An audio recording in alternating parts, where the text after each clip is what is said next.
What's going on, people? Welcome to your 29th Java game development tutorial, and in this tutorial we are going to be going over more of the key listener class and what it actually means and what we can do with it. And when we implemented the key listener class, it gave us pretty much access to the user information via the keyboard. Now, when we implemented this key listener class, we need to implement three methods, and these methods are pretty much the things that you can do with a keyboard.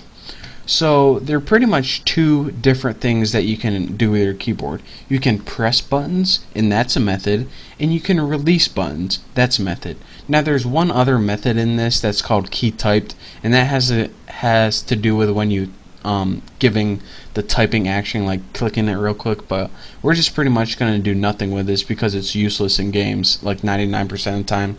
It's just there because they could put it in there, so why not?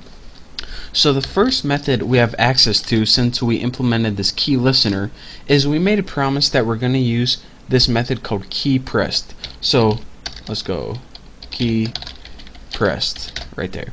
So let's go ahead and name public void key pressed. And what this method does is it's going to take a key event object, key event, and that event is you pressing a key on your keyboard.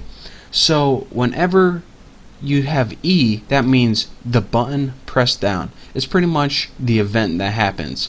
So now what this method says is, alright, whenever you press a button on your keyboard, this is the method I'm going to call because that's what I know how to do. So whenever you implement this key listener class, you have a method that pops up whenever you press a button down. This is the code I want to happen. So since we got to the code, let's give it something to do.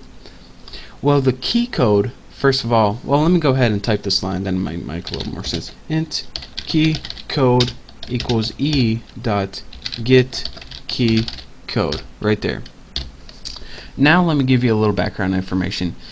Every key on your keyboard has a key code, and this is kind of a weird way your computer recognizes the keys on your keyboard.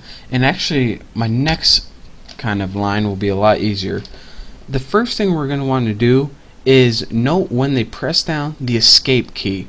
So let me go ahead and I'll show you all these key codes. So let's go ahead and put, if that key code, if the key pressed down, if key code is exactly equal to key event dot, where is it, vk underscore, and here is pretty much all the key codes. It's vk underscore, and they have some weird things like N would be the N, Z would be the Z button on your keyboard, undo, they have things like Alt Tab, and let's just go ahead and make the one for the escape, ESCAPE. So this right here is the key code for escape. So if key code is exactly equal to escape, so let me run you guys through real quick what's going to happen. It's going to take a key event whenever you press down a button, and that button is going to be stored pretty much as E. So every button has a code, and the code for the escape button is vk underscore escape. And so you're going to say, alright, if the button you press down, if that key code is equal to the escape button, so if you press down the escape button, what do you want to do? Well, what we want to do is pretty much just stop our entire program. And if you're wondering, alright, why did I call the stop method right here and we didn't build a stop method in this class yet? Well, remember, we inherited from this core class, which pretty much gave us all these methods. And since we did, we were able to call this stop method right here, and all it does is set running equal to false. And what that would do is in our game loop, while we put while true or while running, it would set while false, and it would stop running this entire code. So that is pretty much all we have to do for right there. And that's just pretty much saying, alright, if the button you press down, if the key code is equal to the escape button, then stop the program.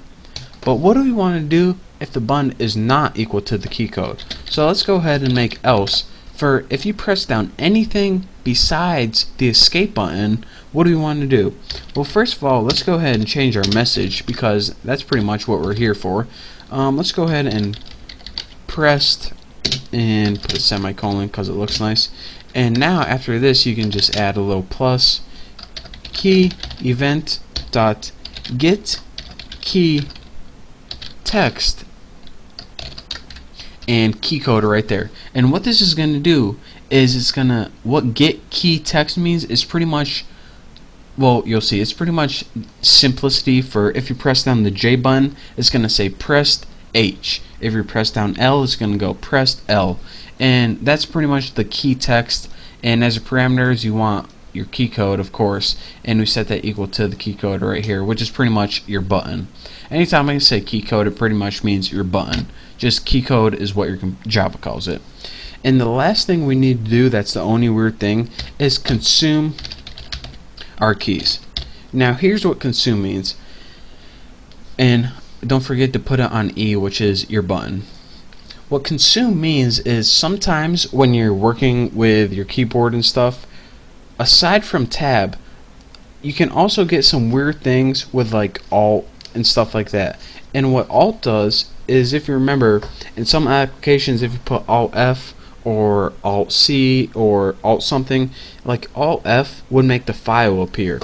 So some keys can be used in combination with other keys to do something weird, and we don't want our computer program to be waiting for other key combinations to happen. What we want to do is say, alright, when you press Alt, it's an Alt. When you press T, it's a T. When you press F, it's an F. So instead of waiting for other combinations of buttons and stuff like that, it just takes the button you pressed, which is the E, and it just consumes it.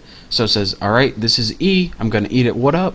I'm going to eat it up, what's next? Alright, this is Alt, I'm going to eat it up, what's next? So that's pretty much what consume does. That's the only other weird thing we have to go over for now. So that's all you get for this tutorial. There are two other methods we implement.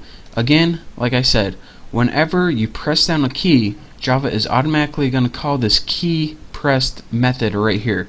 And what it does is it takes the button's code, it checks if it's the escape. If it is, it's going to stop your program. And if it's not, it's going to print out a little message that says you pressed that button, and then it's going to eat the button right up and not wait for another combination or anything like that. So since we have key pressed, we need to give it an event when you release the key, and also we need to take care of that other key type. And last but not least, we need to do our draw method to draw that message on the screen. So thank you guys for watching, and don't forget to subscribe, and I'll see you